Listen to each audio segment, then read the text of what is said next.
Hey, good evening to all of us. So we have Vladimir with us today. Before I go into the introduction, we'll start with a minute of silence, then proceed.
So welcome back.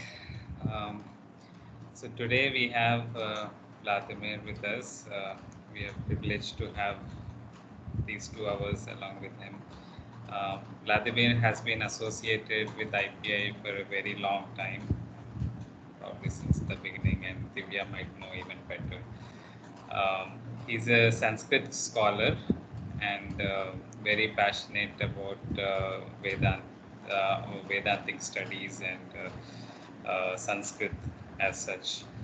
Um, and then you will see that when he speaks. And he's right now associated with La Grace Center as a director in research studies of integral philosophy.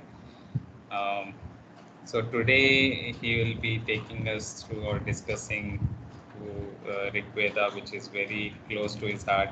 Maybe I think it was his thesis as well, and uh, it's always a privilege and such a grace to hear him out speak about Rig Veda.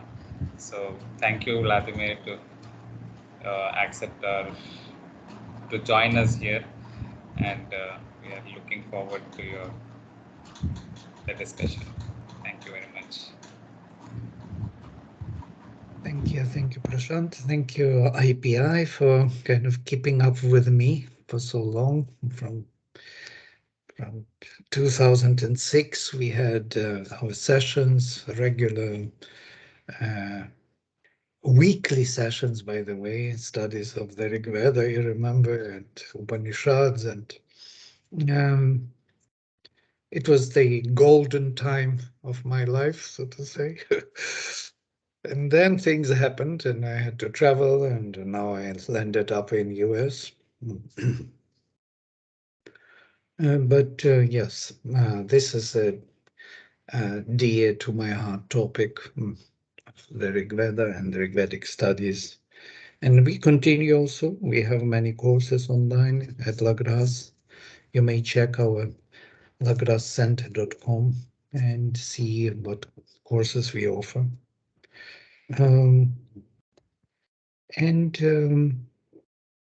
Right. So I prepared kind of an overview for the psychologists and philosophers of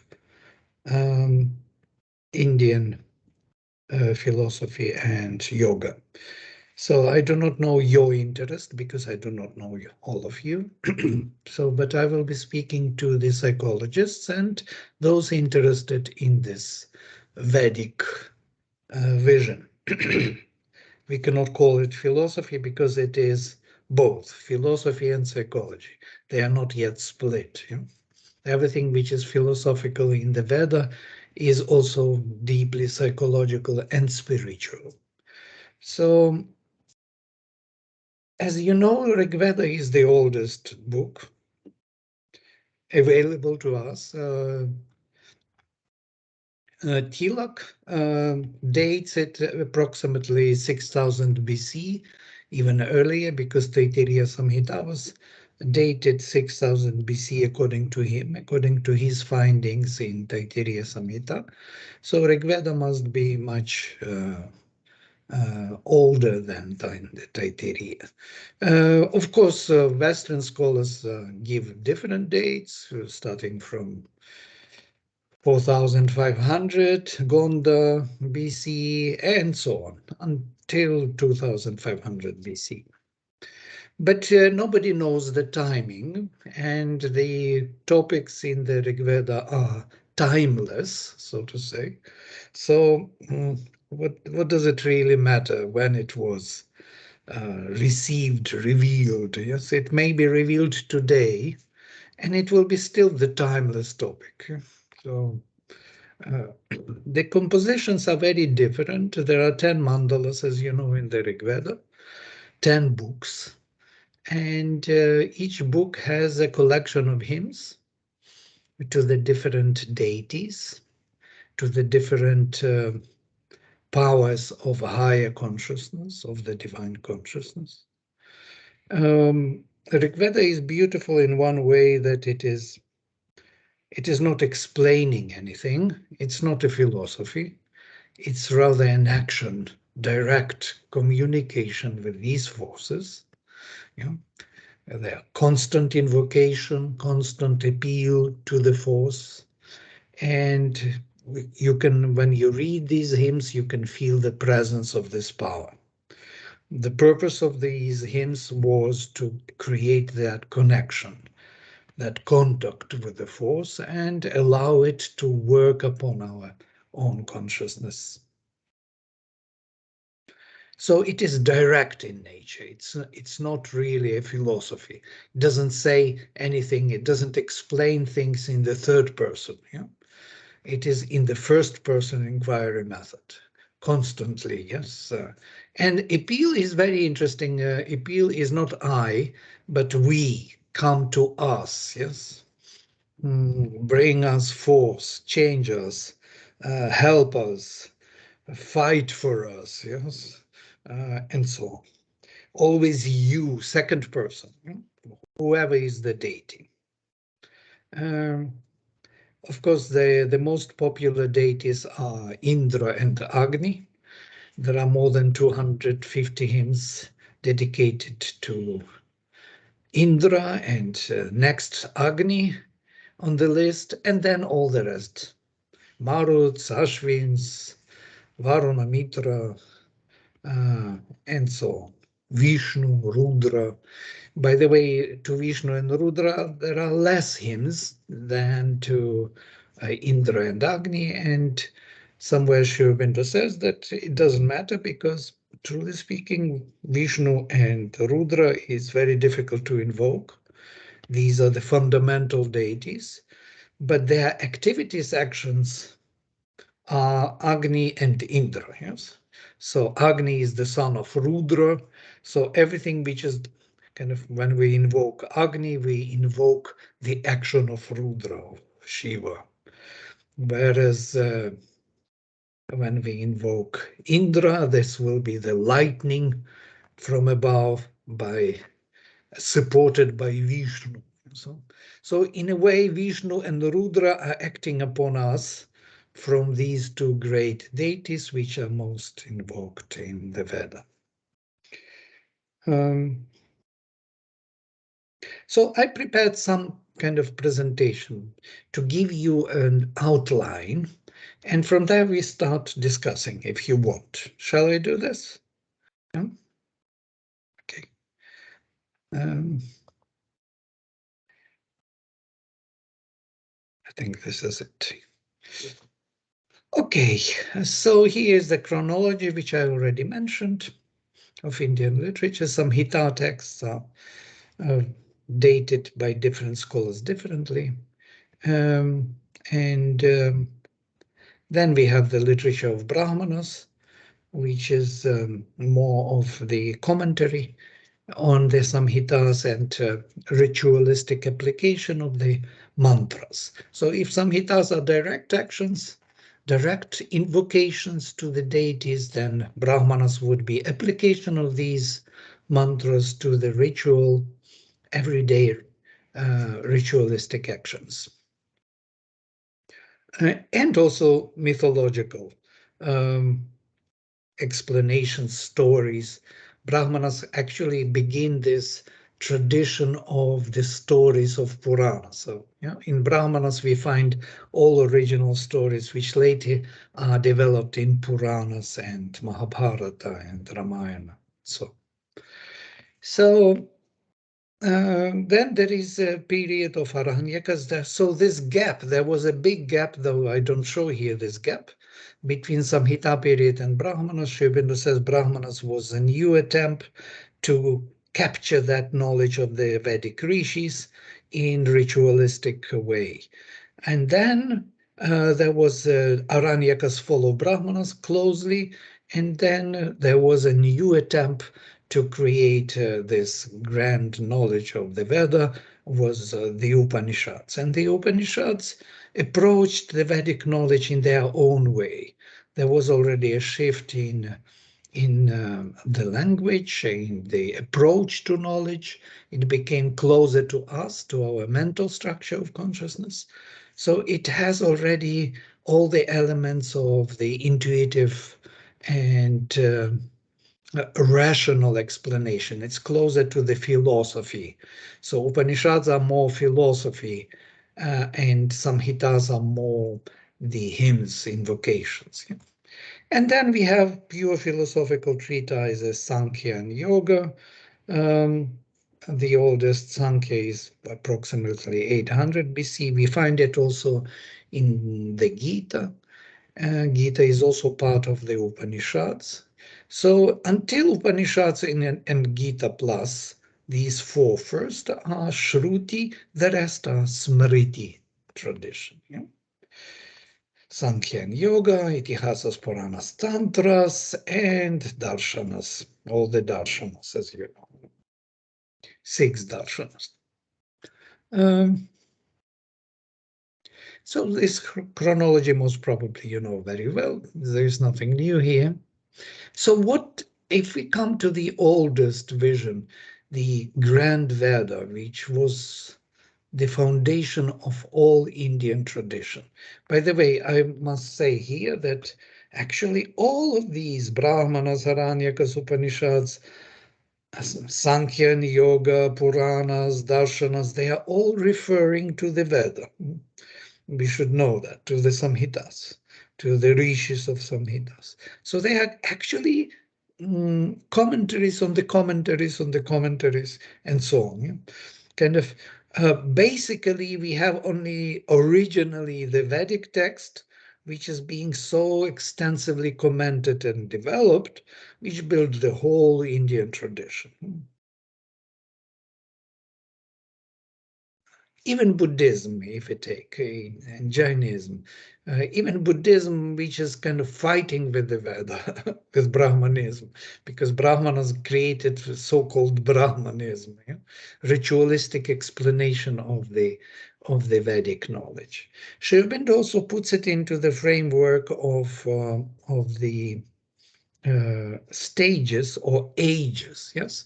So the symbolic age, the typal age, the conventional age, and finally the individualist or the individualist age, and finally the subjective age. So we are moving from the symbolic age of Samhitas through the typal age of Brahmanas, and conventional, also kind of Brahmanas, Aranyakas, Upanishads, and Sankhya and Yoga.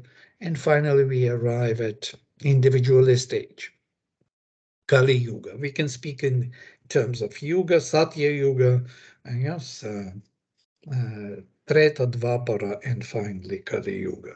Kali Yuga is the most individualistic approach to knowledge. So there is narrowing down from the most grand vision, where we are all we, and we all invoke the higher powers for transformation of our nature, towards the more and more individualistic approach. And here in Upanishads, we will see this drift towards the faculties of consciousness, where there are no devatas invoked anymore, but the gods are referred to as the faculties of consciousness, as seeing, hearing, speaking, thinking, breathing, and being in the body. Yes, annam pranam chakshu shrotram manovacham.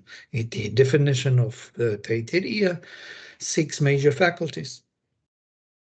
They are the devatas.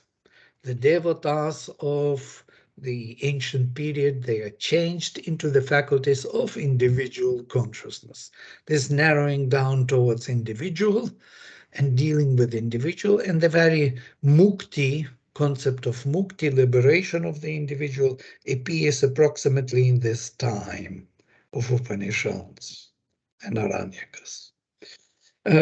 We do not have the concept of mukti in the Rig Veda at all, because there is nothing to be kind of free from.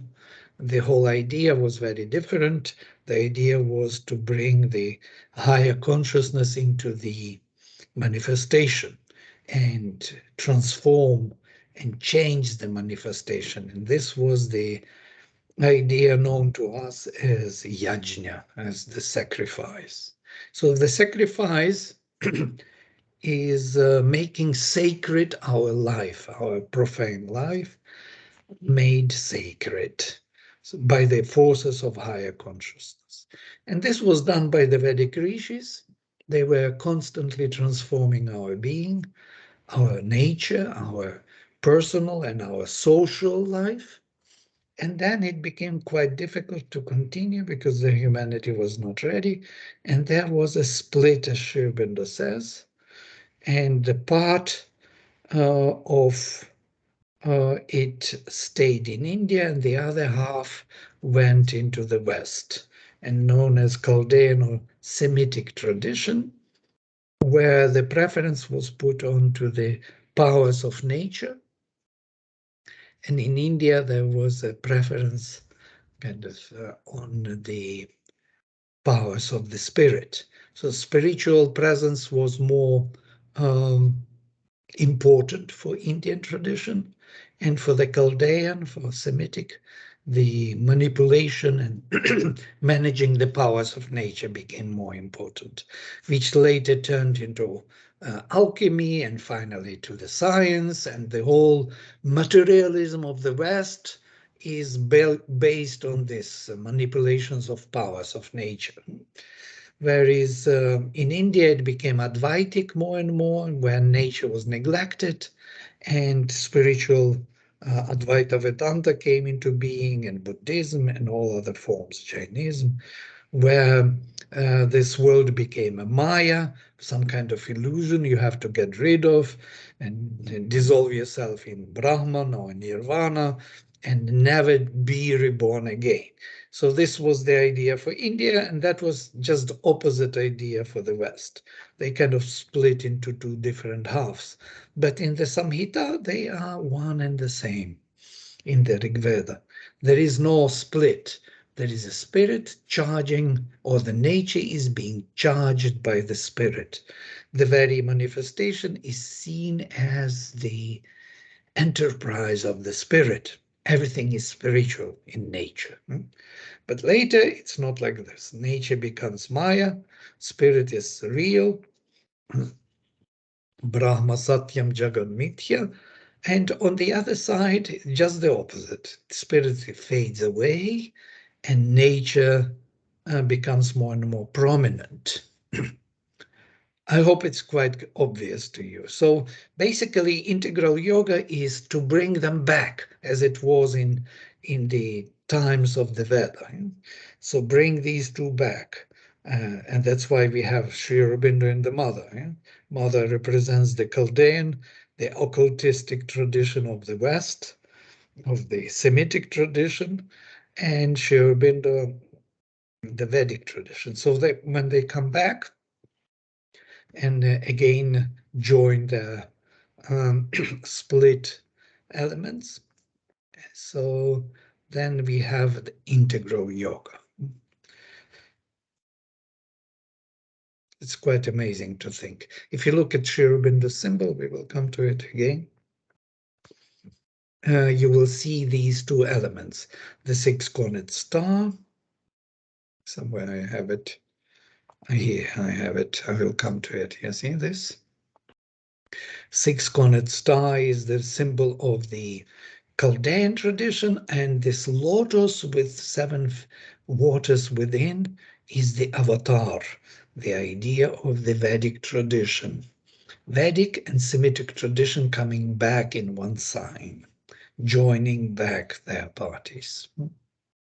Okay, I come back to the idea of what the Rig Veda was about.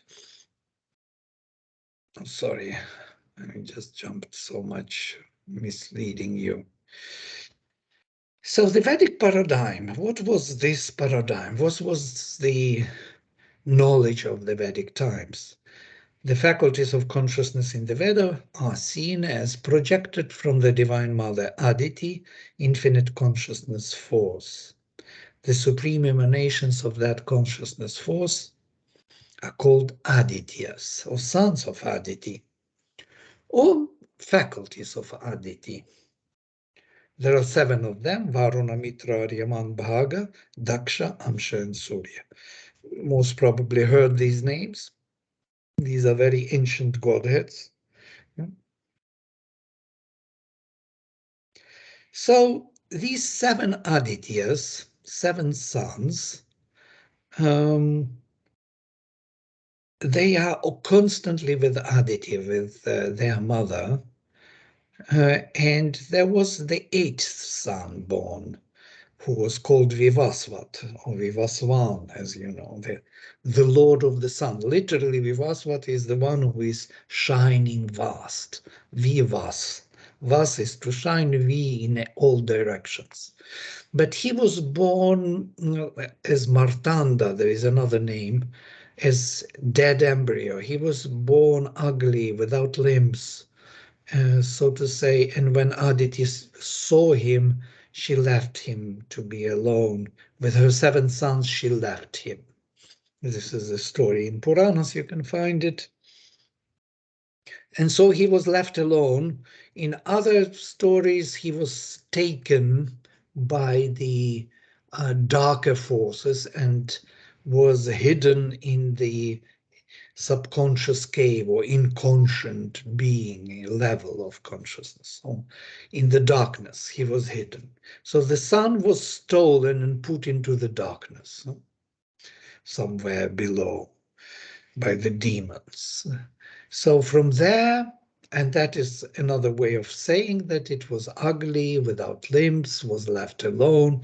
There was separation of light, of the transcendental light, in Vivasvat. So Vivasvat is another source of light within the darkness.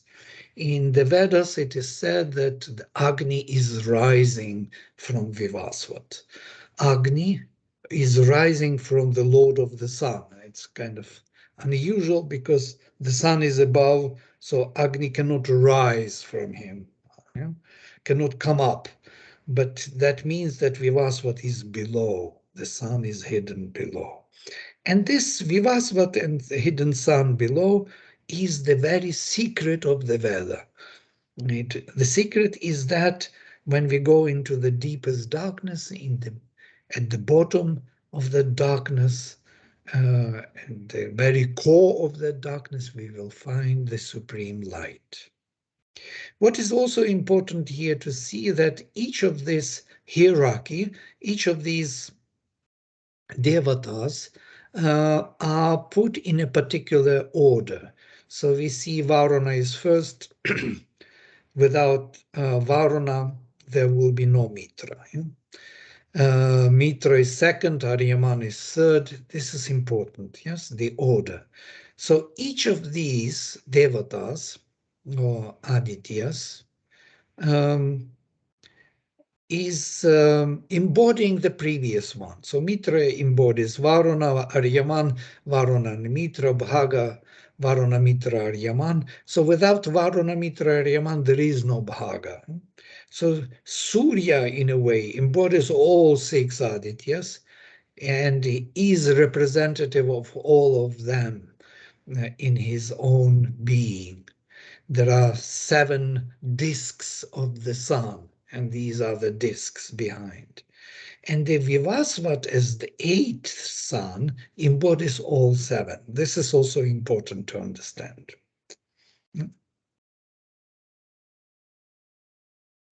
So according to Sri Aurobindo, the first 4, which are here, these 4 and then 3, he calls them the guardians of light, the transcendental godheads. Varuna represents vastness of infinite being, Sat. Mitra, the luminosity and harmony of consciousness, Chit. Aryaman, the power of the divine tapas. Bhaga, the bliss of the divine fulfillment, Ananda. So you can see Sat, Chit, tapas, Ananda in the Vedic language. Yeah? So they are not called Satchitapasananda. It is in the later Hinduism we find these definitions in Tantra and also in the starting from the Upanishads we find these definitions, but in the Veda these are the personalized godheads.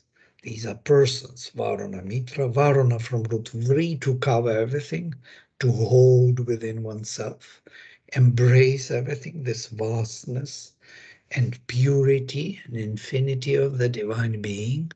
Mitra is this from root Ma, to measure, because consciousness is measuring out the vastness of the divine existence and gives it kind of specific attention to one particular aspect of the divine being, and in this way, by measuring out, creates, shapes it. Aryaman is the power, which is the result of that application of consciousness, and that creates the being in a particular form. And Bhaga is the emanation of the divine bliss from this action of being conscious of the divine being. So basically, to be conscious of oneself is the bliss. That's what it means in the psychological terms. And then there are 3 more, these devatas, Daksha, Amsha, and Surya. They are put on their other level. And these represent the triple supermind in Sri Aurobindo's language.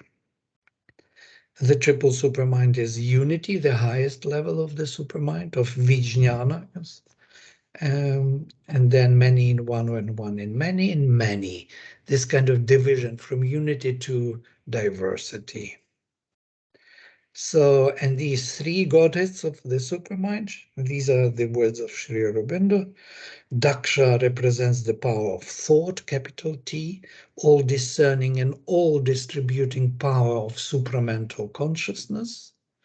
Amsha represents the diversity in oneness, supported by the unifying power of Daksha. Amsha is the portion. So portion implies the to be part of something bigger, of some oneness, and to be separate from that oneness. Both. Yeah?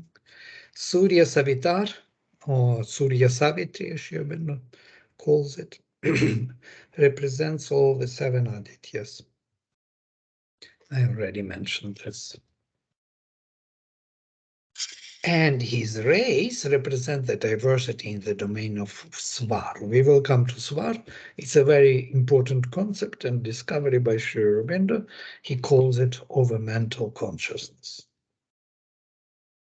The realm of the rays of the sun, not the realm of the sun, not his body, but his rays.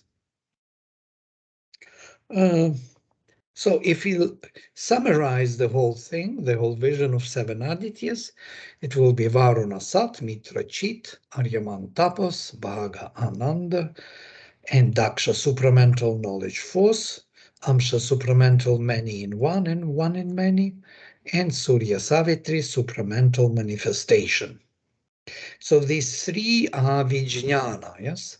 This Sat Chit Tapas Ananda or Sat Chit Ananda and Vijnana of the Upanishads, of the Taittiriya Upanishad. So these seven are projected into the lower hemisphere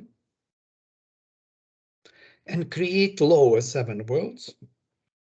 And Aditi has a sister, a deity, yeah, twin sister. If Aditi is undivided, infinite consciousness power, then deity is dividing consciousness power, the mother of darkness, so to say. This is mother of light, it's mother of darkness. There are two mothers, and by these two mothers, everything is being created. Mother of manifestation, of separation in time and space. So all of these great Godheads have the whole huge domain, cover everything. Varuna from the divine being to the material existence. Matter is that lowest level of the divine existence. Yeah? Mitra Aryaman, they turn this consciousness force into the life force. It's interesting because life force is double in nature. We will look into it if we will have time. So Bhaga, according to Upanishads, will represent the mind. Sri Aurobindo changes the scheme. He says it will be the psychic presence.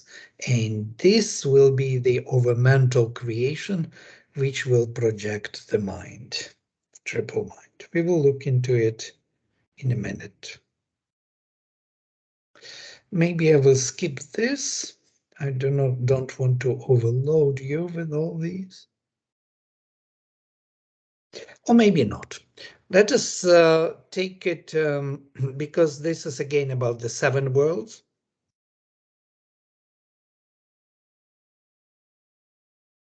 Maybe we'll come to it later. So here they are. I just want to simplify, don't want to overload. So Brahman is Sat, Chit, Ananda, or Chit Tapas Ananda, because Chit is always power at the same time. Vijnana supermind, which connects this triple higher and triple lower, mind, life, and matter. And you can see that the matter is the lowest and existence is the highest. They are basically projection. Yes, the highest existence is projected into the lowest being in material existence. So this kind of triplicity, that six-cornered star with Vijnana in between, again coming here, you can see these three transcendental worlds and three kind of inbuilt worlds. So the lower hemisphere, they are crossing, and they are crossed by something square in between, and that is what we call Vijnana, or the supermind. And within the supermind, there is an avatar. So that will give you a very good idea of what Sri Aurobindo's symbol is about. And what is Vijnana? Why the supermind was so important for Sri Aurobindo's yoga? Because it combines both the transcendental and this existence.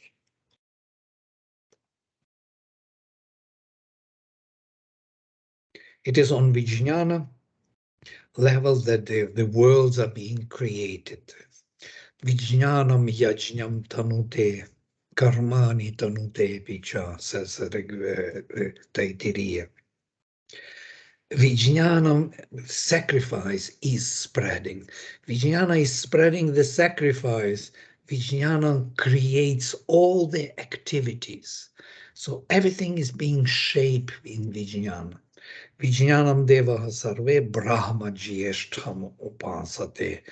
And Vijnana, all the gods worship as Brahman.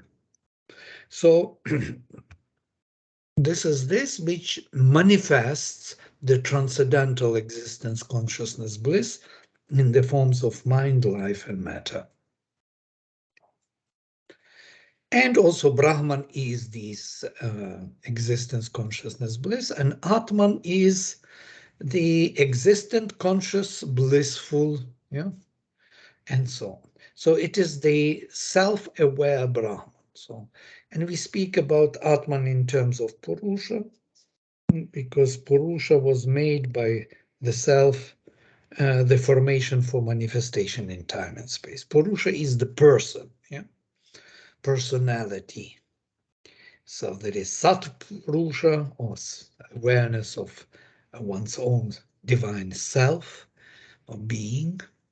There is all conscious soul, there is all blissful soul, there is great soul. That's how Aurobindo names this. Mental being, vital being, and physical being. I'm sure you are aware of these things, yes? This is a known language to many of you who study Sri Aurobindo and Indian tradition.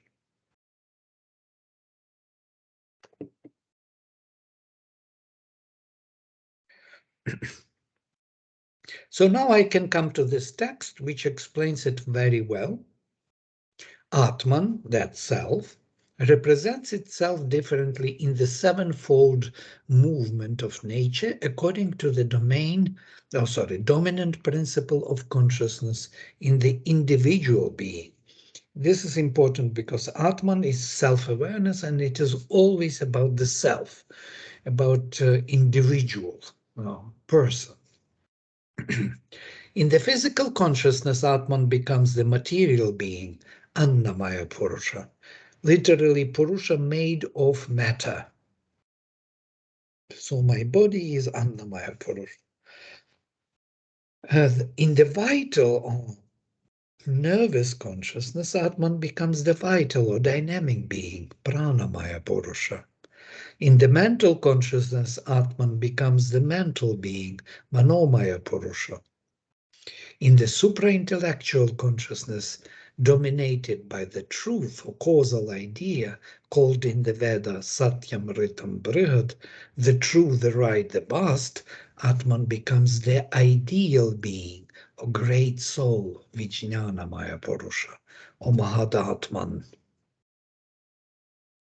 In the consciousness proper to the universal beatitude, Atman becomes the all-blissful being, or all-enjoying and all-productive soul, Anandamaya Purusha.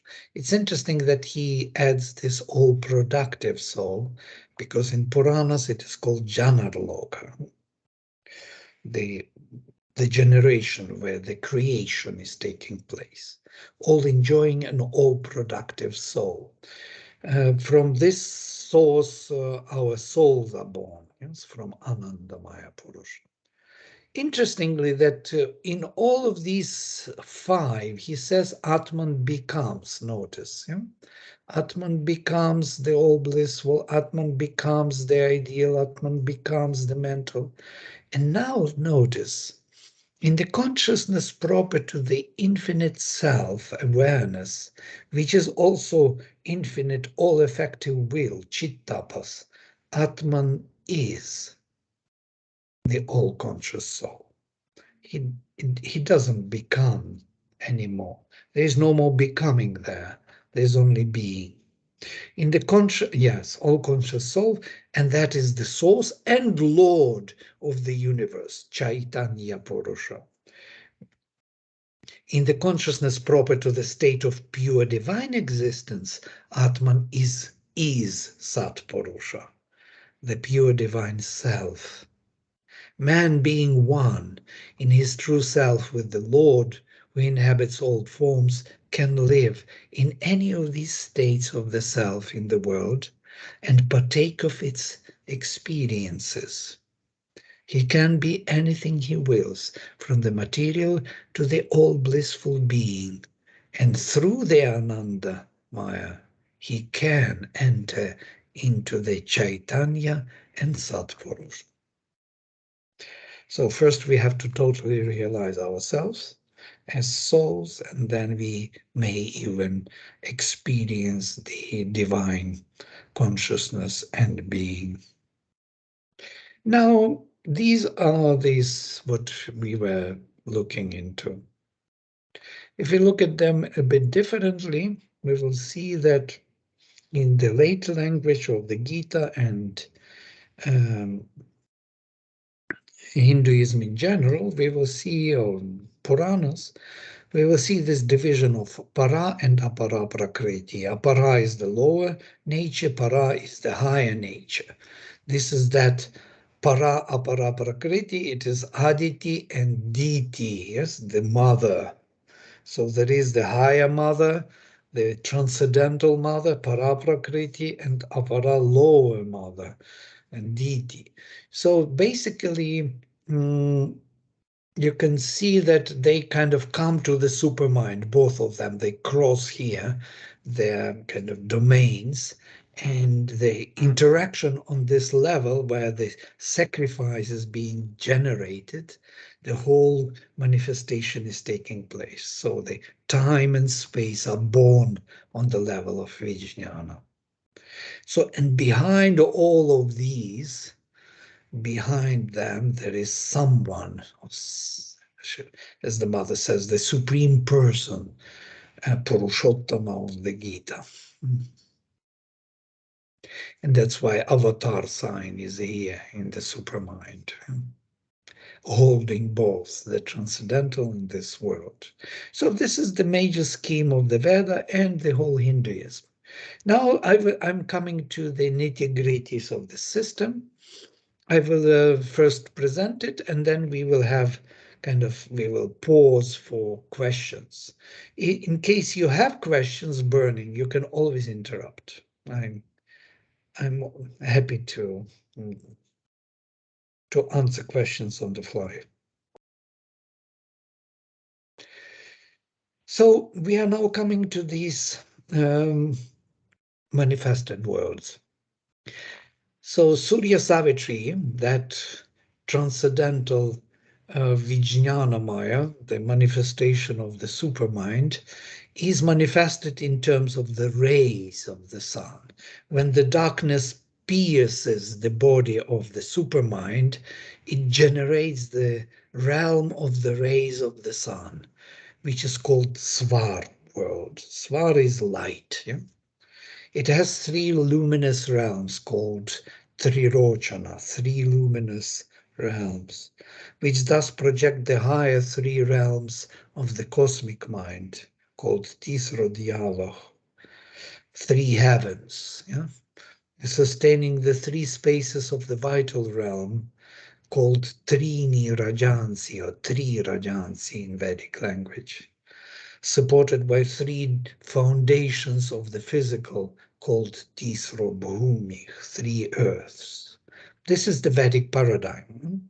So we have three realms of Svar, three heavens, three vital realms, and three earths.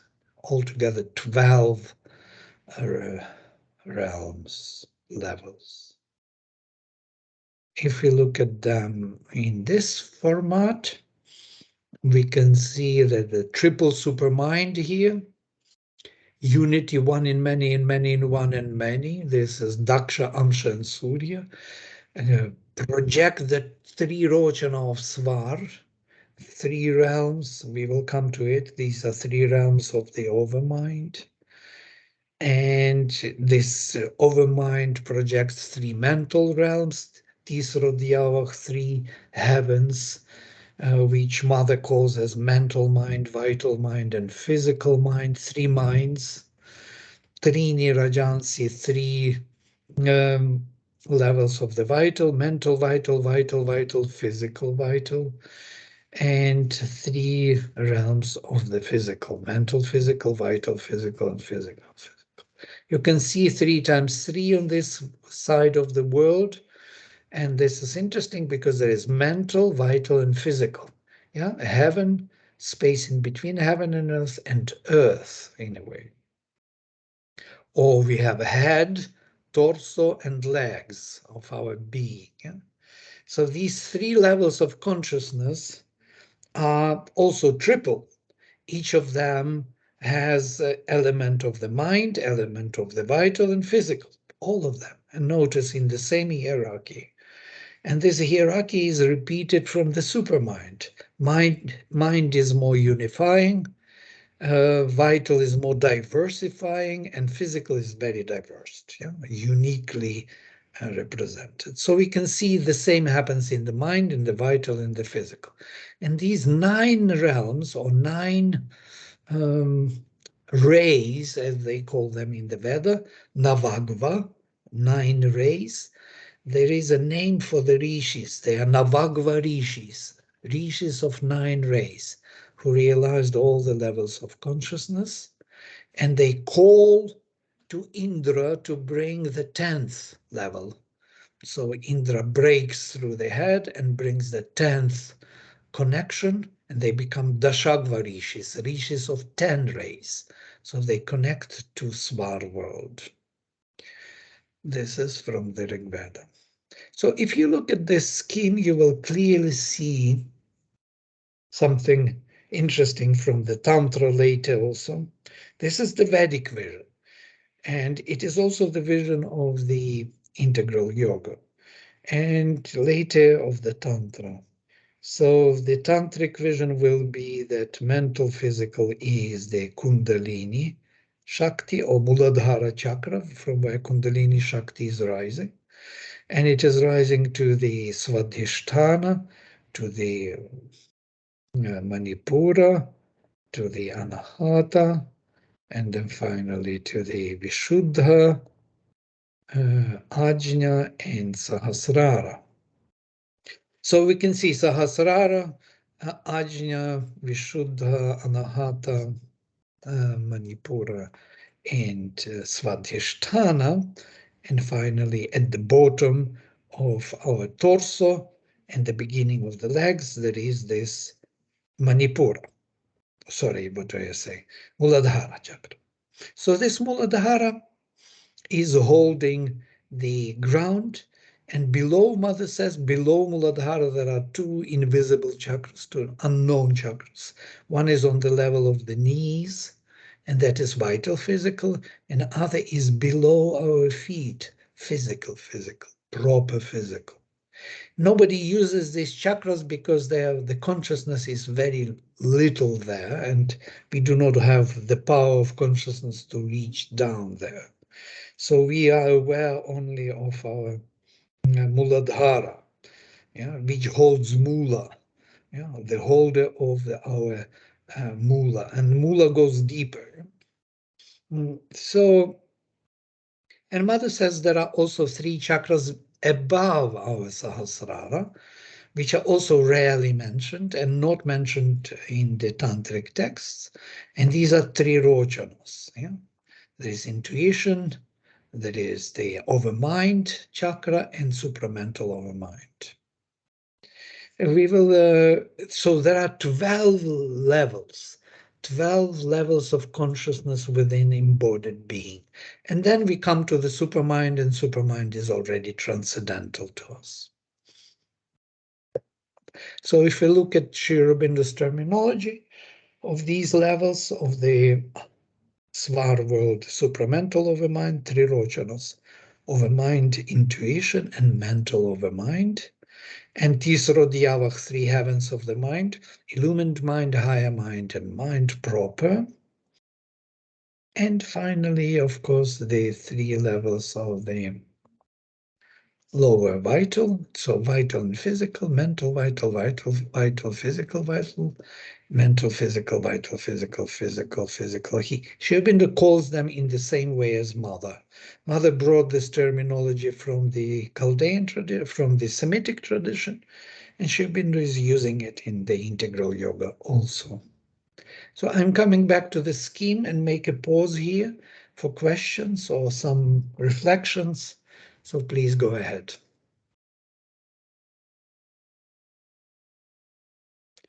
I do not know how to stop. Shall I stop this? Stop sharing, that I will see your faces at least.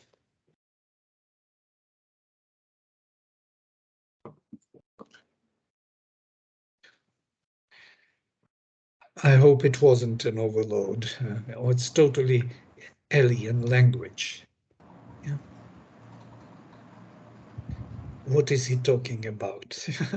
What the heck?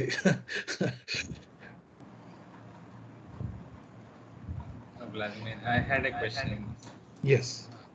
So you said these 9 realms seek for the 10th one to come in. Can you elaborate a little more? What does the 10th one do? Right. I can. Yes. How they become the Shagva Rishis. The Indra has to come in, and there is Ayasya Rishi, the ancient secret Rishi, who brings and invites Indra. And Indra reaches out through the ceiling of our Sahasrara, because Sahasrara is the highest level, yes, of our being, which is kind of the ceiling of our being. So to go beyond, to break through that ceiling is impossible for us from this side. So we need to invite Indra, the lord of the intuitive mind, to flash with his lightning, to crack our ceiling from above, and to bring the higher light into the action here, to illumine our being. So to connect these Navagvas, 9 rays, to the 10th, so to make it one with the transcendental light. And the difference is huge between the knowledge of the 9 rays and the 10th ray. 10th ray is still pure in its knowledge, so to say, in its quality. The light is, as it is said in the Veda, the Vajra of Indra is made with the light of the sun. So it is that pure supramental light is dawning on us and shows us everything, all the values we have here in the light of that supermind. Yeah? So we perceive this in a totally different manner.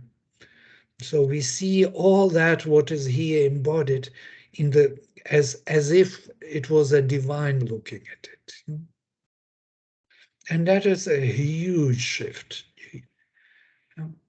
We receive an insight, a knowledge which we can't have.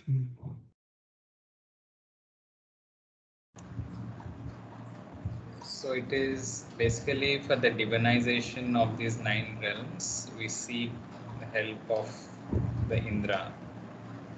Yes, that our consciousness is joining both, yes, holding 9 and adds a 10th, and of course 11th and 12th are automatically there because Indra is nothing but the action of those 3 realms of Trirojans. So that's why they don't even speak about 12, they speak about 10. 10 is already, 10th is already the breakthrough to another domain. And yes, there are many things. There is a beautiful passage which I would recommend if you want to know more about the difference between this view of this of the Svar world, Indra's vision, and our mental knowledge, the highest mental knowledge we can have. It is in the self of the mind. There is a canto in Aurobindo Savitri where he describes exactly this. And if you read it, you will have total understanding of the difference. It's amazing how beautifully he describes that, by the way. There's somebody's hand is here. Yeah, Mahesh? My question is about Vivaswan, and you mentioned that there's a secret of the Veda sitting there. And in a sense, as I heard you speak, it felt as though Aditi abandoned Vivaswan. But an abandonment by Aditi does not put him into the realm of Diti, does it? And well, it's a symbolic language, yes, abandoning, leaving alone, separating. So the transcendental world was separated from this world. There is a kind of, it's not the same anymore. There is another language of later kind that he cast out of himself, srijati, from Yasarga. Srij is to cast out, yeah? So what does it mean casting out? Where out if everywhere is the divine? Yeah? So the same here, she left or cast out. There was a gap created between the transcendental and this world in consciousness. Yeah? So the world in time and space is different from the world beyond time and space, as it were. So how else would we speak about these things? Yeah, we need some mythological symbolic language to indicate this process, which we may understand with our mind, which is already embodied here in this time and space. Yeah?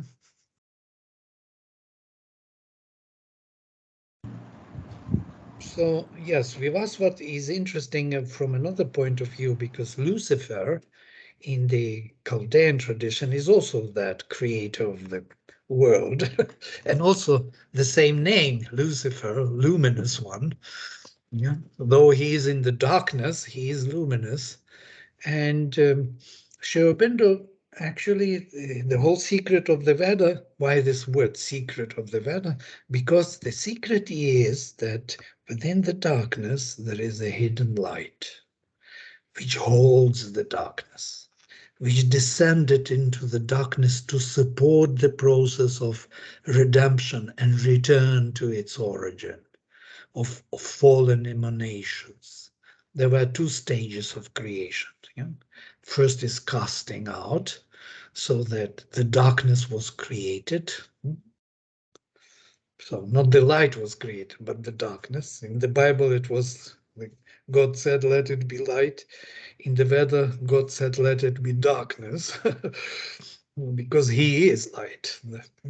So, and then he entered into that darkness, and from that darkness, the process of evolution started. What we have in our midst, we represent both the fallen emanations, unconscious being in our body, and something in us which is totally conscious, the soul. So, and in between the most conscious and the most unconscious, there is a whole range of relations. So we are the double creation. We are the sparks of that fire which is rising from Vivasvat as souls. So there's more and more and more to it. Once start reading the Rig Veda, it really gives you so much insight and understanding of how things are in the spiritual and material sense, because they do not separate one from the other. For them, the matter, the material manifestation is manifestation of that darkness and unconsciousness, which is becoming more and more conscious in the evolutionary process. We are slowly growing into this awareness. We build more and more suitable instruments for knowledge. Yes, our body is evolving, becoming more and more subtle, more receptive of the spirit. Yeah, look how slowly we developed over billions of years from monocellular organism, which didn't have any organs of neither eyes, nor hands, nor legs, but it wanted to communicate, it wanted to express itself. So all the faculties were packed there in that cell, and then it started to evolve, to multiply itself, to join into clusters with others, building more and more slowly, building the instruments, the legs, the eyes, the brain, the nervous system, the ears, so, and the tongue to express oneself, the speech came through. So this physical body was evolving the instruments slowly until we can sit in, I sit in US, you in India, and we communicate over some electrical signals. This is a great achievement of the spirit in the physical sense. So the Vedas are seeing this evolution of consciousness, or evolution of the species, let us say, of the body, as the enterprise of the spirit. They don't see it as it evolves by itself, some Darwinian evolution, and then suddenly we get some, social consciousness, which is rather the, phenomenon which appeared by itself. No, it's not like that.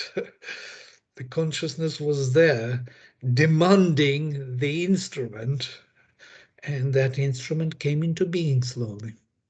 And it will go on. Aurobindo says the human being, the man, is a transitional being. It's not the end of the evolution. The demand of consciousness will grow, and we will grow into the supramental beings and beyond. There is no end to this evolution.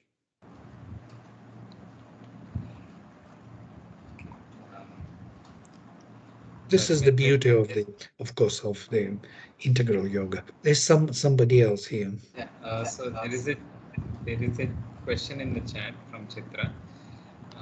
What does one mean by mental mind, vital mind, and physical mind, or mental physical? Sorry, mental mind, mental vital, and mental physical. Do these refer to the locations of the mind that are aware of the mental, vital, and physical? Are there no locations in the mind that bring them together? Well, truly speaking, the mixing of the levels, yes. So there is mental level. So if you look at our body simply, you will see that our body has three parts. Yeah, there is the head part, there is a torso part. Yeah. If you look at the even Purusha Sukta, you will see the Brahmin is the mouth, the word, the Rajanya or the Kshatriya is the shoulders and the hands, the arms. The productory organ, the torso and production is Vaishya, and legs are Shudra. So these are the four major powers of Purusha, of universal Purusha. We are all Chaturvarnya. Every man is Chaturvarnya. Embodies all powers of the spirit, from the power of knowledge, power of action, power of joy and reproduction, and power of service or perfection in action. So all of them have to become our own powers. I was heading to this. So if you look at our head is more this triple mind. The torso is triple vital. Yeah? It's amazing. We have the heart, we have all the feelings, plexus solaris, yes, all this Dantian center, what we call that, this Swadhisthana, where all the nadis, 72,000 nadis come together and build the senses in the physical body. And then we have Muladhara, the top of the legs, which is going down to the legs. So we have legs, torso, and the head, and all of them are triple. There is the physical, the Vishuddha is the expression of the mind in the physical form as speech. Yeah? When we speak, we manifest the mind in the physical world, in time and space. In this Ajna chakra is the chakra of the third eye.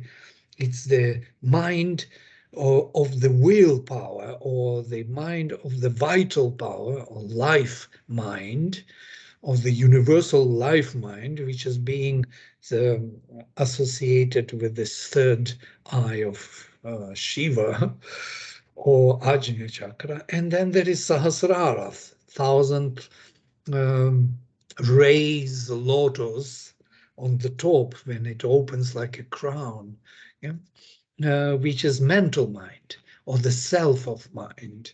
So we have three minds in the head, three interestingly centers in the middle, that is Anahata, which is more the center of the emotions rather than feelings, because emotions are the feelings which are painted over with the mental concepts, of aesthetics and beauty, and we recognize emotions are higher than feelings. Feelings and impulses are more basic, kind of dynamism of the life force, which is not yet kind of made beautiful by the mind, so to say.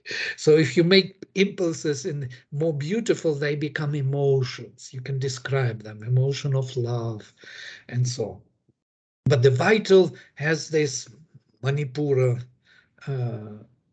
Manipura is that actually the center of the fire, the crack. It is navel center. Interestingly, navel also connects us to in the womb when we live, we are fed through the navel, through this crack. There is a connection of the fetus to the garbha into the mother. Yeah? We are fed through it.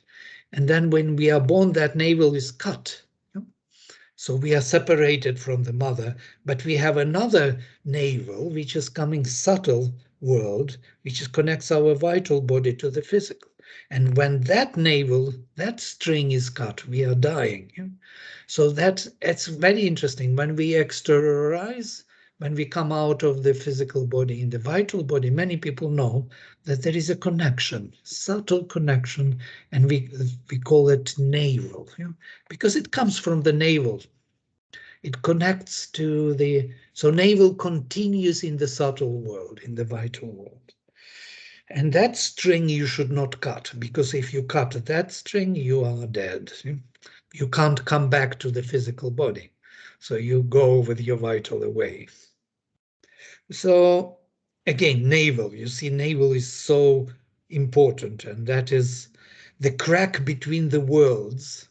Through that crack, we pass, we go into the other worlds. We can go into the upper worlds or into the lower, into the superconscient or into the inconscient. Through that crack, all the forces enter. Maybe in the second half of my presentation, I will show you the crack and you will recognize it. I made pictures with my drawings to show you where everything goes into this crack.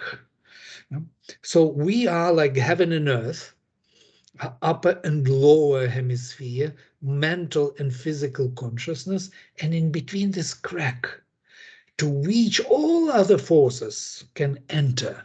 And within us, there is a constant battlefield between these two armies of light and darkness. And we are in between that, in the middle of that battle. We have to decide to whom to give preference. You know this. It's a constant life. It's a life, what we live. Constant inner dialogue. To whom to give preference. To this, to selfishness, and or to do the sacrifice, to do the good, or to do something which is more suitable to you, adventurous for yourself. And this is ongoing fight. And who wins? It's a matter of your choice, actually. As Aurobindo says, they are fighting as these two armies are fighting for our soul as the costly prize. They want to win our soul, because who wins our soul, he dominates in this manifestation. So there are forces of darkness who want to possess the manifestation, and the forces of light, which are also here fighting the forces of darkness. This is the Vedic vision of the sacrifice. Sacrifice is a constant battle, ongoing battle. And the rishis describe it as a battle. And they ask Indra, they ask Agni to devour these Rakshasas, these lower Paishachas, and so on. There are many names to these godheads and these lower godheads. Piprus, Shushnas, all kinds of creatures, rakshasas, paishachas, daityas, dasyus, danavas, lists of names of these darker beings which are constantly trying to influence us one way or another. And we know this because it is our life.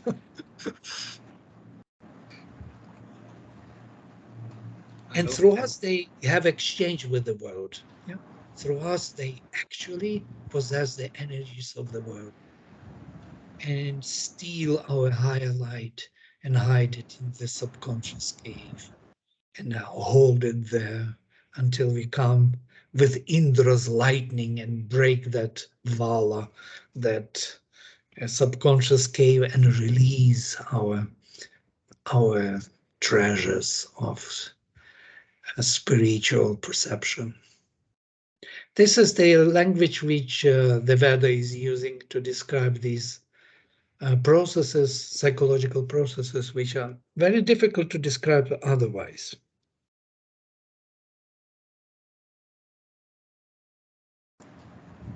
Now I made an overload, I know, but I will come to the second half and you will see it better.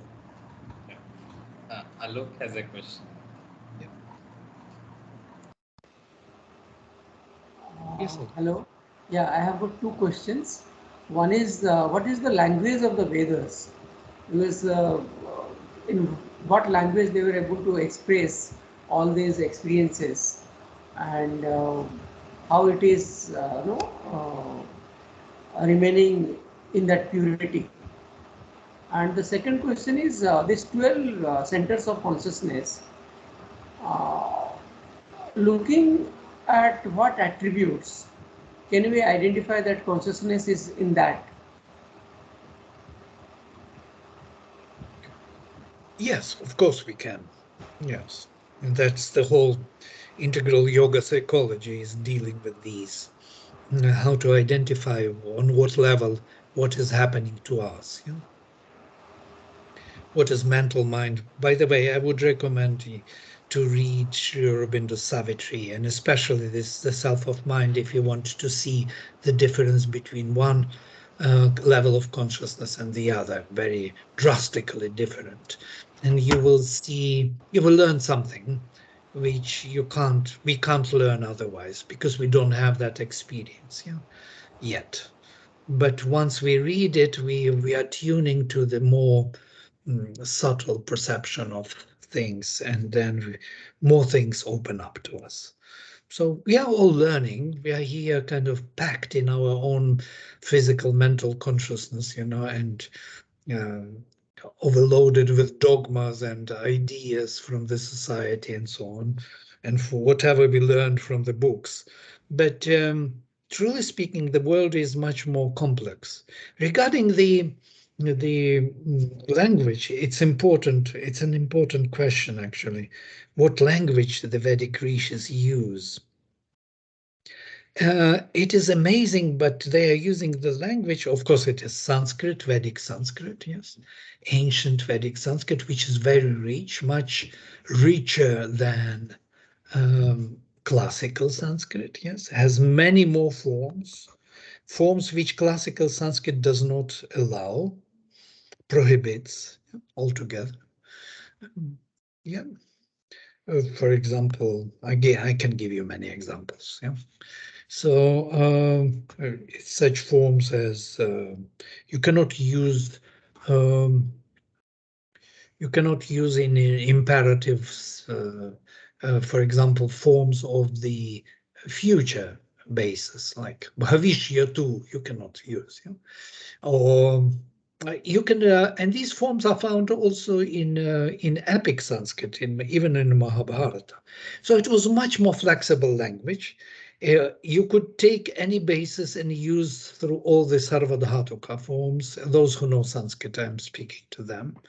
So all four Sarvadhatuka forms, starting from Lat Lang, Lot Vidhiling, you can put into aorist form. You can use the reduplicative perfect in all these forms, and so on. So it gives a variety of senses which classical Sanskrit prohibits.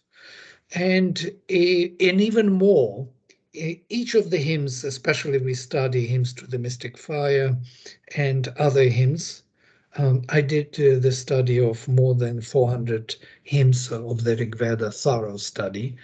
And it is in each hymn you will find one or two words which are met only in this hymn.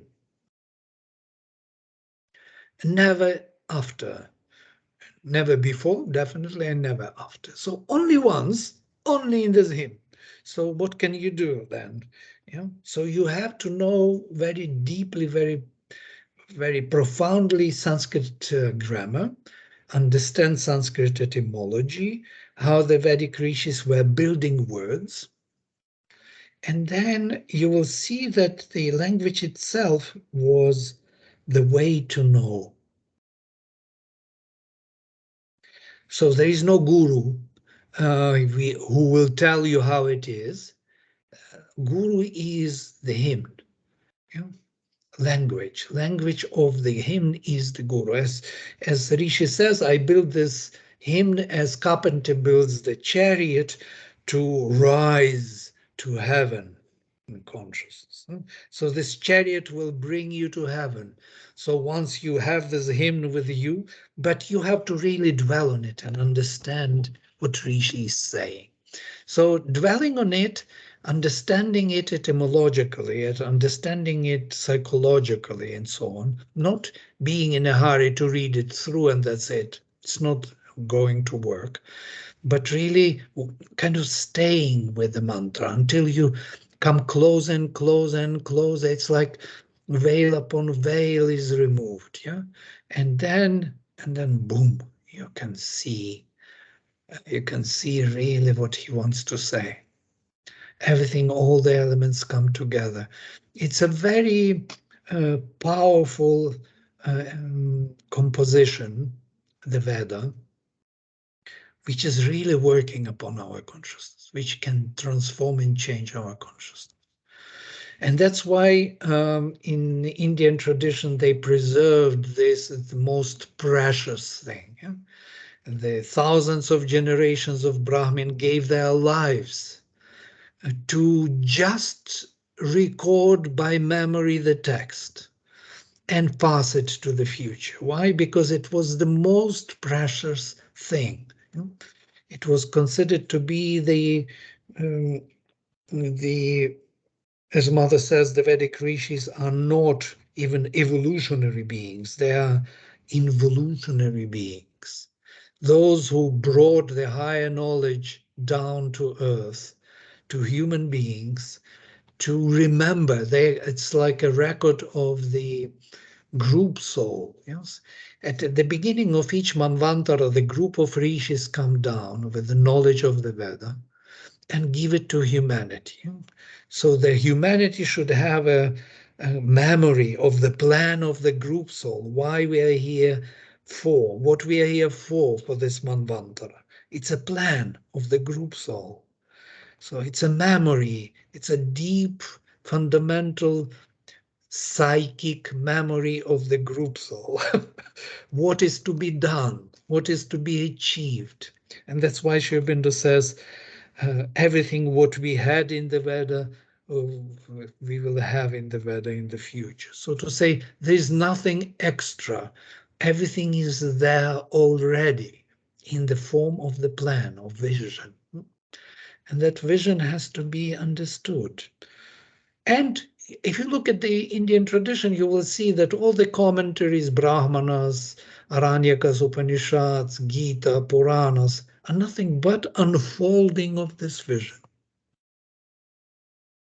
In different languages, in different structures of consciousness already, different stories, development of this one particular vision, why we are here for, what we are here for. So what we are here for to do, and that is the sacrifice. We are here to transform this nature through ourselves. We are these stations of transformation. We invoke higher powers of consciousness to act upon these lower ones and transform them, make them more and more receptive of the higher consciousness. It makes sense. It's a very fundamental, very archetypal vision for every culture, for every religion. Doesn't matter in which religion you are or what names you give to the gods.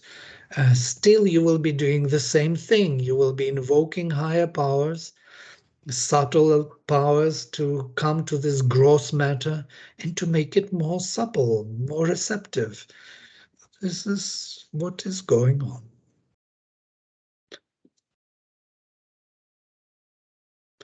Until this matter becomes totally open to the spirit and can manifest the spirit in full, in time and space. So the idea which the Vedas are speaking is that why this creation was made is because he wanted to be many. The one who is wanted to be many. Bahusyam, may I be many. So how one who alone is could become many? This is a question.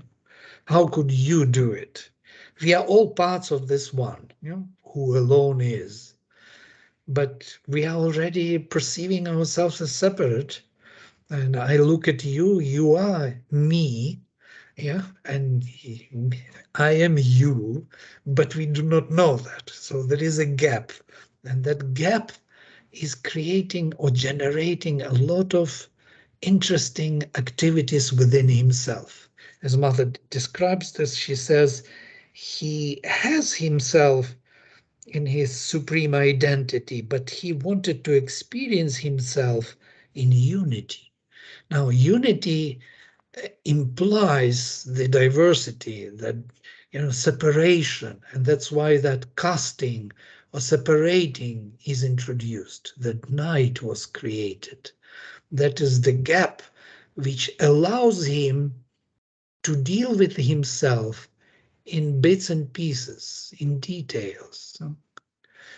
And these details can relate to each other in unique relations and generate, as Mother says, the additional ananda. He wanted more ananda. So ananda of identity was not enough for him.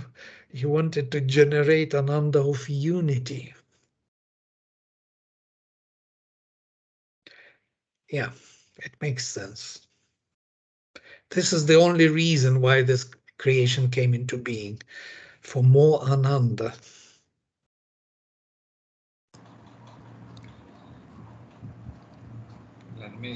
Do you want to continue with the session, or there is one more question? Yes, sure. I'm just making a pause, otherwise a little gap.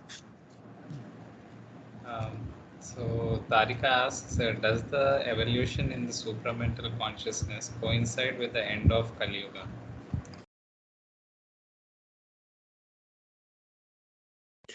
I think so. Kali Yuga, in this case, Mother says that there will be no pralaya in this manvantara. And it's interesting that in Indian tradition also, the next manvantara of Vaivasvata, we are in Vaivasvata manvantara, that very Vivasvat, that Lord of the Sun. And next will be Savarna. And this is interesting that we are in the middle, in the seventh Manvantara, in the eighth or seventh, we are moving to the eighth. We are exactly in the middle. There are 14 Manvantaras in each Kalpa. So the next will be Savarna, and next, each one will be Savarna, Savarna, Savarna, Savarna. So there is no distinction between the Manvantaras afterwards. It's amazing. Each Manvantara has a specific name, specific action, but till the middle, from the middle onwards, the pralaya will not take place. There will be transition. There will be no forgetting of what was done and starting again from zero, involving the group soul. So this implies this vision of the supramental joining the Kali Yuga. Kali Yuga will end up with Satya Yuga, transition to Satya Yuga anyway. If we speak Indian language, yes, of yugas. And I want us also to understand that these are languages, or these are the fingers pointing to the real thing. Yeah? So you should not take them too serious. Yeah? These are the ways to speak about it. Yeah? When we say Kali Yuga, Satya Yuga, these are indicators, not things in themselves. Indicators of certain processes. It's much richer behind than the indication can do.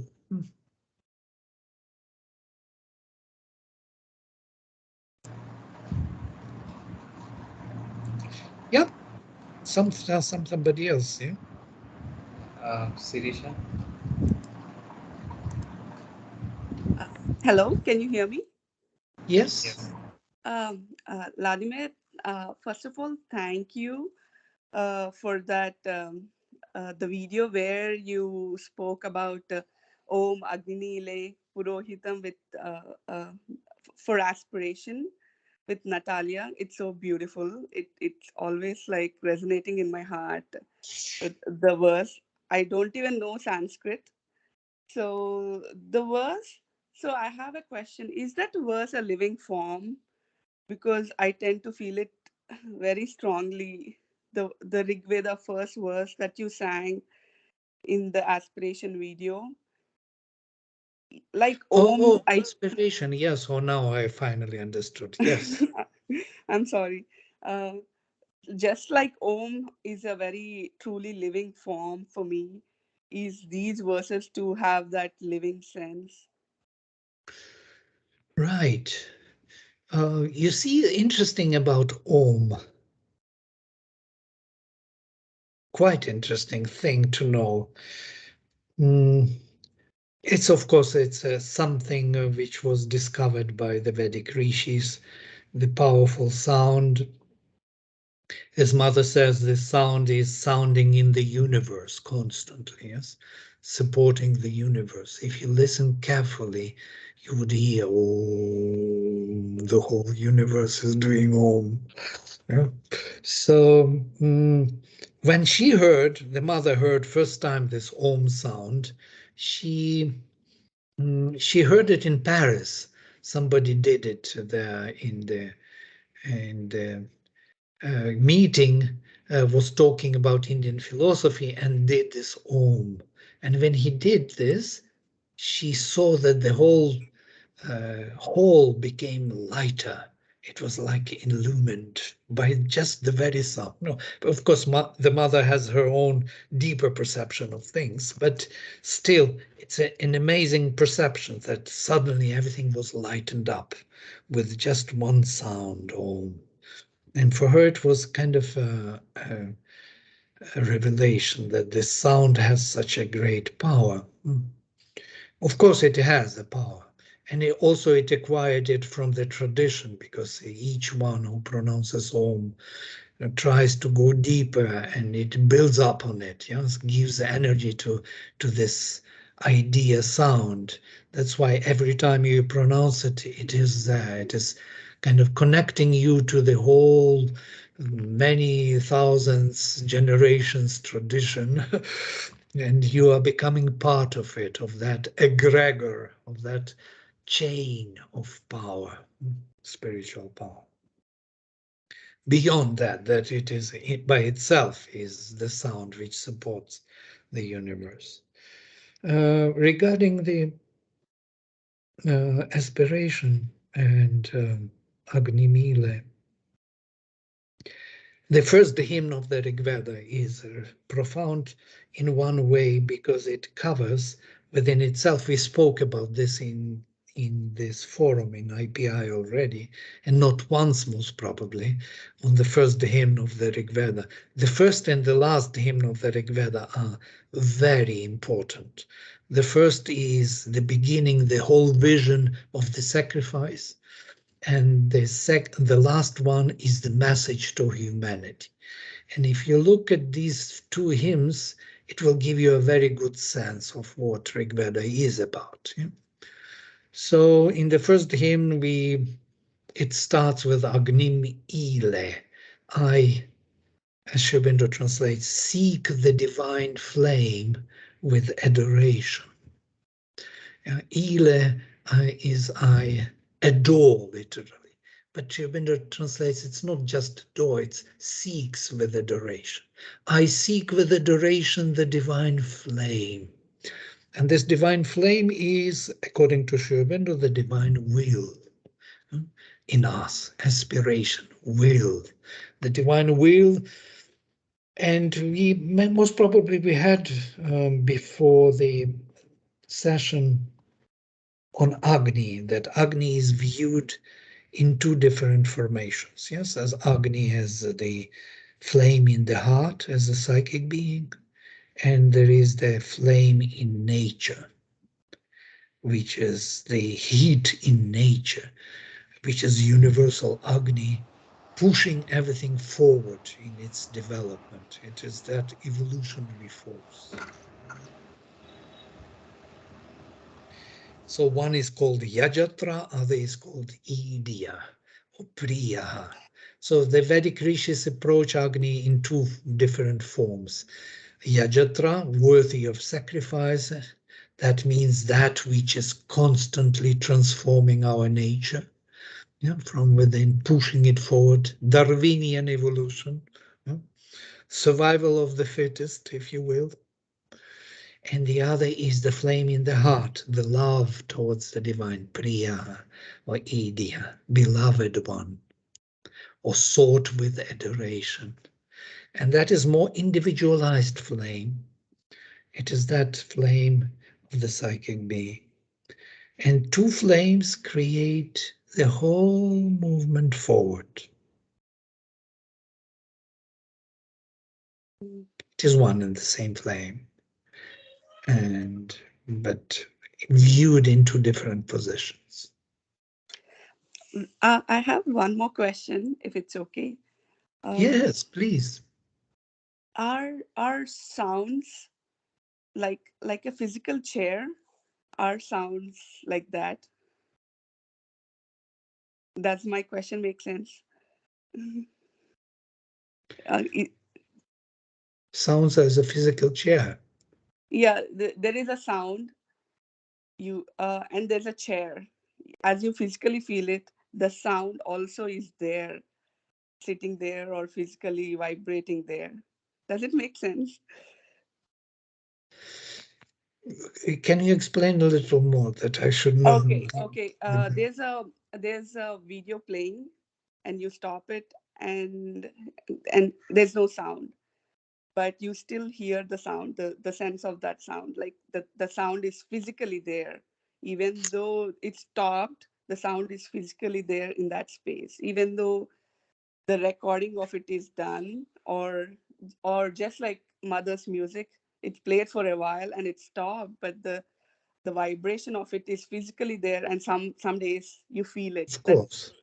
It is you feel it physically, not even Absolutely. just the mother's music, like my daughter playing some music for a while and it stopped and it's physically there.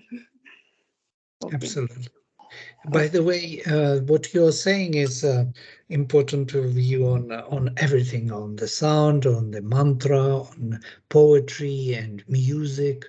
The best musicians play in such a way that they generate this space of silence within which you can actually accept the sound and it can be kept there, so to say, before you start playing, you have to create that perception, because what is silence? Silence is a deep perception of the sound, yes? So there is no yet vibration, but you already expect it. You are looking for it, you're waiting for it, and then it starts. And you appreciate the difference, how it enters into this, what it represents by itself. And if you can keep that sense of silence or space throughout the music, you listen very carefully. And at the end, when music is over, that silence has to hold it, embrace it, like Varuna, yeah, in his embrace. And when this happens, then you can appreciate music. I dislike when people clap immediately after music is finished. It really hits me so strongly. I think, couldn't you wait a little that it would settle, that I could keep it? They break with this clapping so easily. The perception of that beauty. So beautiful. Thank you, Vladimir. Yes, and with this, of course, mantra, so I adore or I seek with adoration the divine flame, the one put in front of our journey, Purohitam, the God or the luminous being of our transformation, Yajñasya Devam, Ritvijam, the one who makes all the transformation in accordance with time and space, in Ritu, in the seasons, Ritu Ij, yes? It's Ritvik, the one who sacrifices according to the seasons. He knows the order in time, what is to be transformed first, what is next. Hotaram, the one who invokes the summoner of all the powers to their action. He brings down all the greater powers for their activities within our consciousness. Ratnadhatamam, the one who bestows the greatest wealth and riches. And these wealth and riches are the spiritual riches, yeah? The riches of transformation. So you can hear in one line the whole vision of the Veda. He does everything. He is leading us forward. He is the leader forward. By the way, Agni, Agrenayati iti Agni, says Yaska in Nirukta. Agni is the one who leads forward, most probably from root Ag, to move forward, or Aj, to lead forward, Ajati. From here, Aja, he has a vehicle, Vahana of goat. Goat, Aja, or unborn one, is the leader forward. You know, Aja is always forward moving, interestingly. So this leader forward, driving forward force, it is him. He is the engine of all evolution. Says Purohitam, leading us in front. He is the leader of our journey. He is the most luminous God of transformation. He is the one who knows how to do it in time and space. He invokes and brings down all the powers of divine consciousness and bestows upon us the greatest wealth and riches. So what else can you say about Agni? In one line, the whole vision of Agni. And of course, it goes on and on. I published 28 hymns of book 5, and I made at the end the vocabulary, the dictionary of all the epithets of Agni. And I think it was like 15 or 16 pages, only epithets of Agni, how they name and call Agni, in 28 hymns. You would not believe how rich it is. You just read through those epithets, and you would be enlightened, because how they call him, with what love, with what understanding.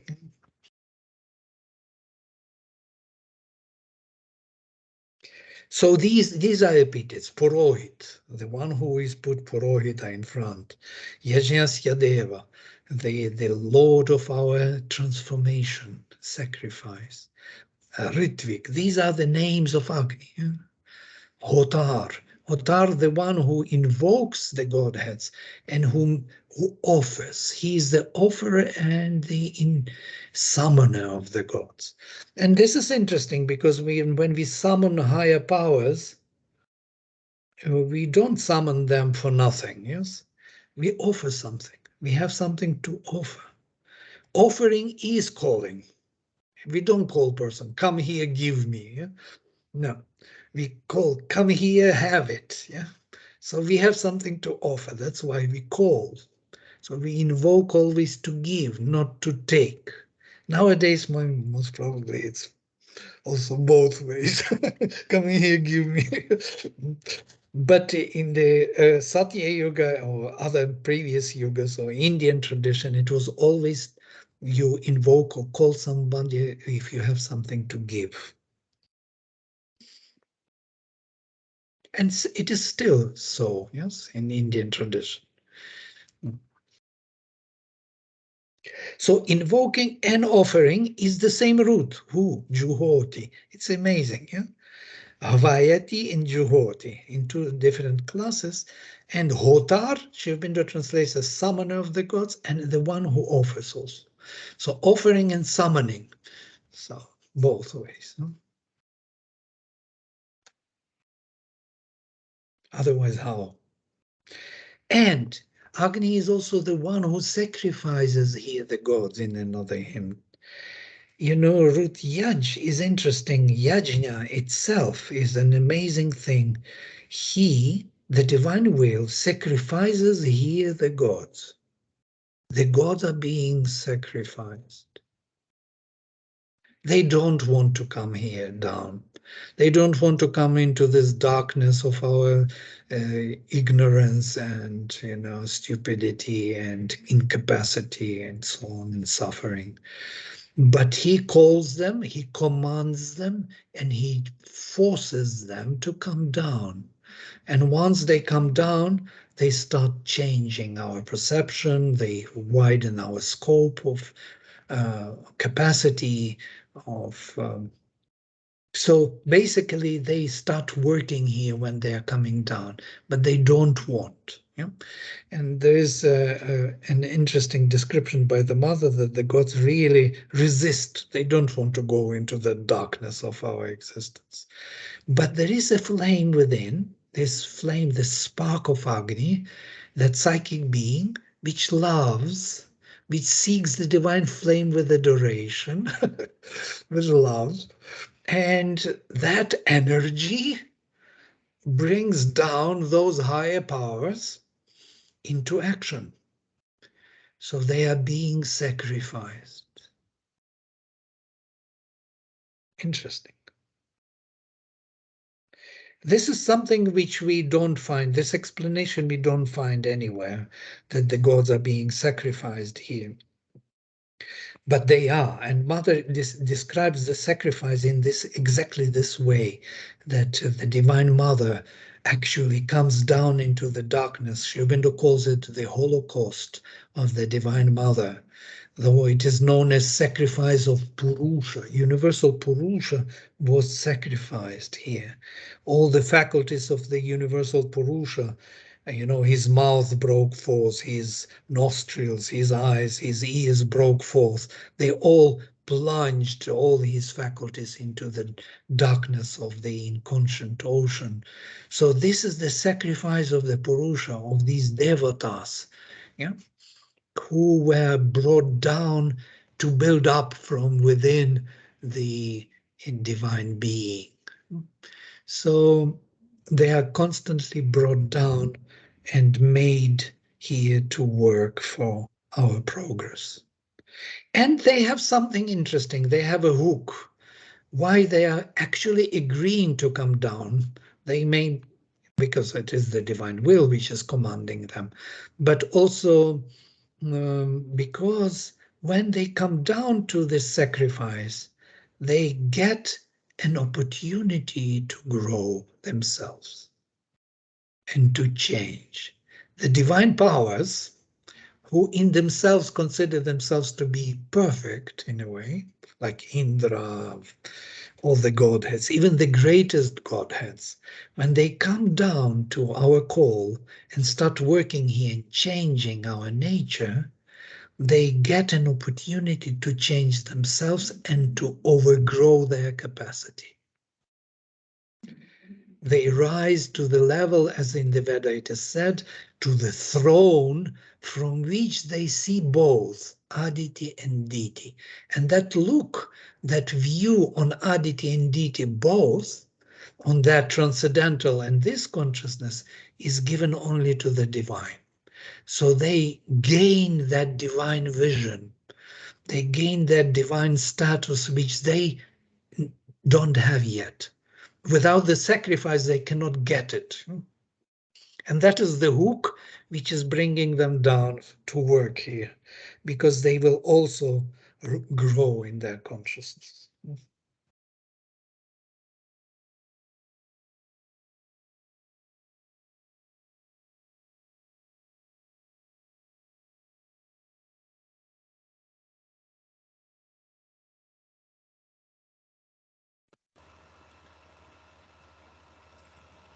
I have a question, just to, like, when you get any mantra, how do you deal with these mantras? Like, uh, how do you approach them? How do you hold them?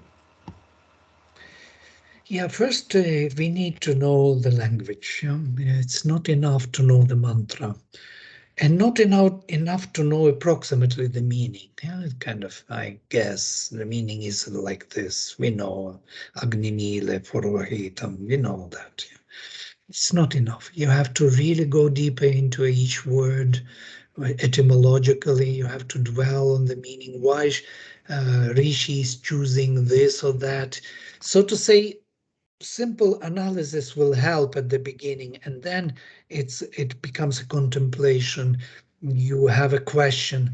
Each hymn has a very specific way of triggering interest in you. There will be some kind of misplacement which will make you think. It's amazing. For example, first is Agnimile Purohitam is easy, but the second one, Agnimile Purohitam Yajnasya Devam Ritvijam Hotaram Ratnatatam Agnif Purvebhih Rishibhih Idiyo Nutanayruta Sa Devan Eha Vakshati. So Agnif Purvebhih Rishibhih Idiyah. So Agni is to be adored by the previous rishis and by the modern ones. It's already here. What? Wait a minute. How he should be adored by the previous rishis? They are already gone in time. And it seems they are not. They are still there, the Purva Rishaya.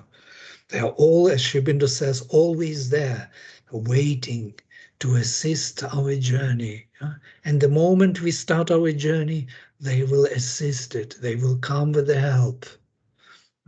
This is what is happening with the hymns. Once you start reading it with meaning for yourself, you will feel the support. You will feel the widening of consciousness.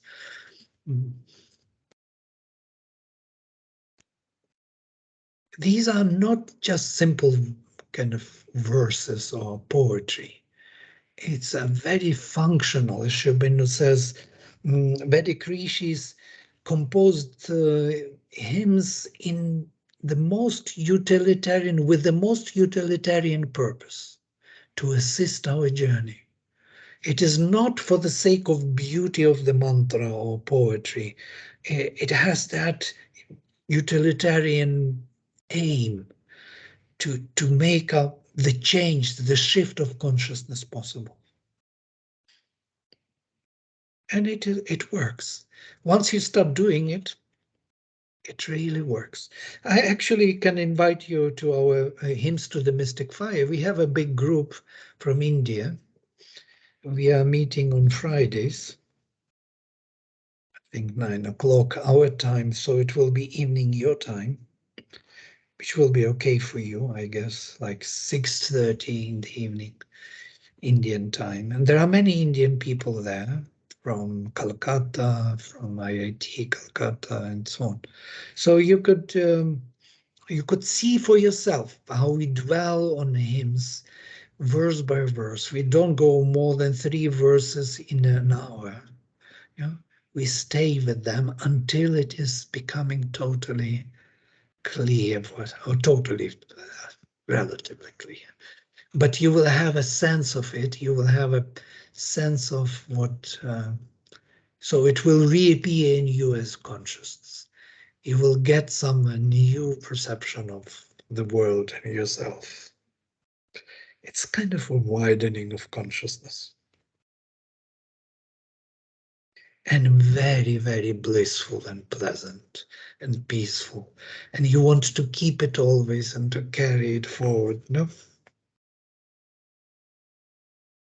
Oh, there are a few here. There is Deepti here from this, from our studies. Yes, Deepti, you are here.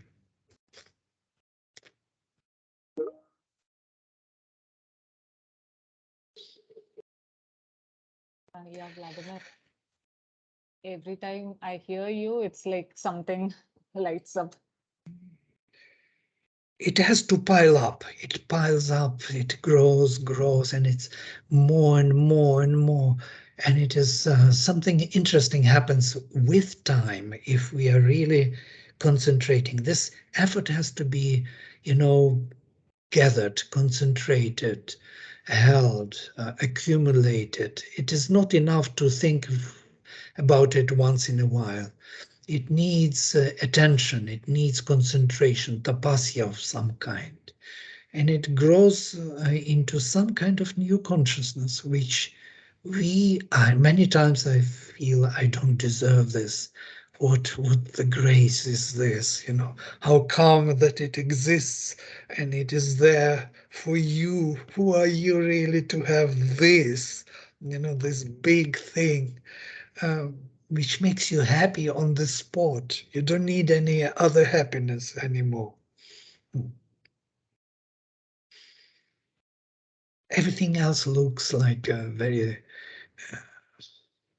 like painful enjoyment in comparison to this happiness. Yeah, without this, life makes no sense. So it needs to become part of our life. It is the purpose why we are here. The faster we become aware of it, the better it is for all of us. So I have another, of course, part of this presentation, but most probably since we are talking, I love to talk more. Questions and answers is better than just presentations. I will send you the PowerPoint presentation. You will see for yourself what it is and how it works. But this vision of the triple worlds is actually telling us that the physical world is interwoven into the spiritual. Physical is a part of the supramental creation. Yeah? If you look at the physical, let me project again.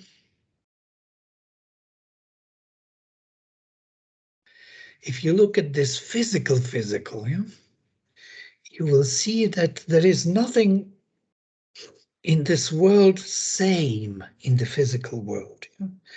No same substance occupies the same space and time. So everything here is in full diversity. Yes, you will never find the same, I don't know, leaves on the trees. Yeah, there is never the same leaf.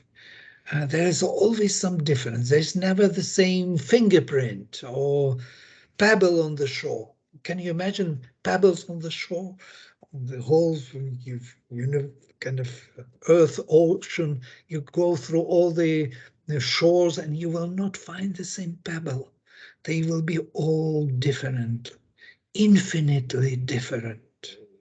So in the physical world, everything is infinitely different.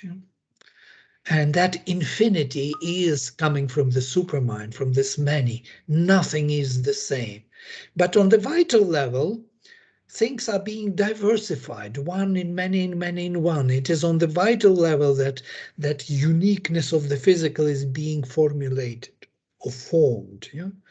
shaped. And mental is more unifying element. It's more conceptual pebble, conceptual leaf, conceptual fingerprint. This is the concept of anything which will be diversified. And you can see the same idea, yeah, of unity, one in many, in many, in one, and many, of the supermind is projected into this world. So you can see that the physical is nothing but the manifestation of the supramental. So there is no physical away from the spirit. It is, physical is a spiritual thing. This is what I want us to understand. Once we understand this, there will be never ever again a problem. Physical is spiritual manifestation.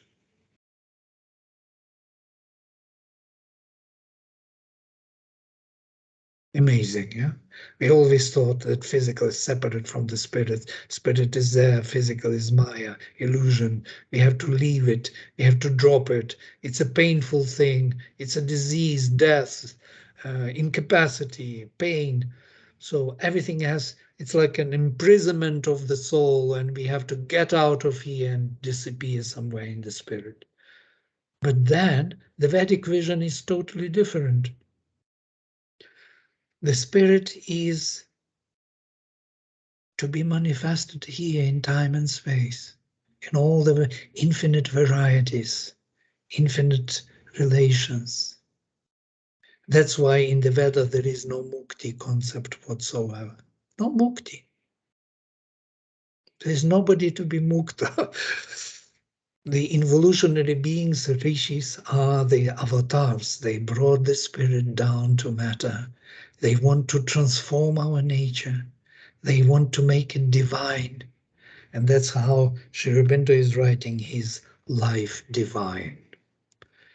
That life itself is to become divine. And that's why we are here for. We are here for not to run from this, difficulty of being here. We are here to bring more and more the divine presence into every activity, into our thoughts, into our feelings, into our actions, constantly connecting to the divine and letting it work upon us and upon our world. And this is a very beautiful ideal of the Veda and integral yoga. Most complete, including all, denying none. Everything has to find its divine place in this world. Everything is to work in the divine way. Only we mixed up things. And that is adharma, when we mix them up in time and space. How to find for everything its proper time and proper space. We cannot do it by ourselves. We need the divine help. As Aurobindo says, we need only to invoke the divine, and the divine will do the work. We have to become faithful instruments of the divine. Surrender was his only strength. This is the line from Savage.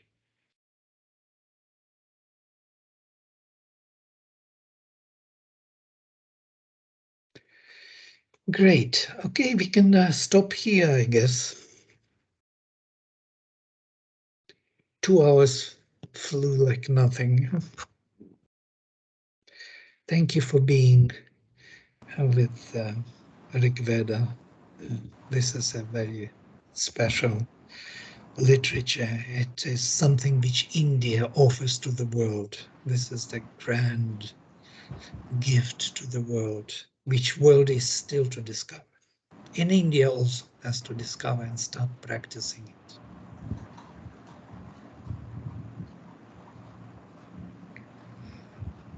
Thank you very much, Vladimir. 2 hours literally flew away, but would like to hear more actually, but we have Definitely only 2 next hours. time.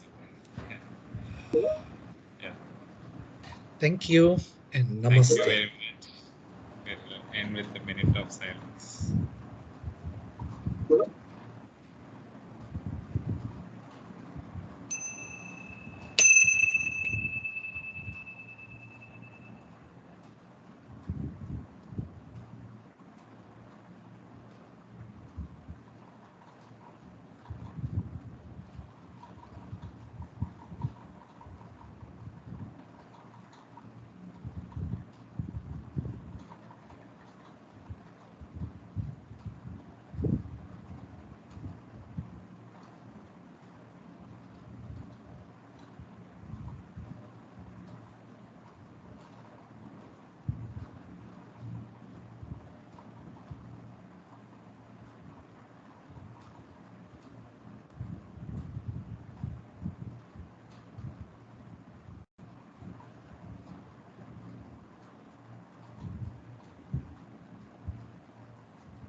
Thank you. Thank you so much.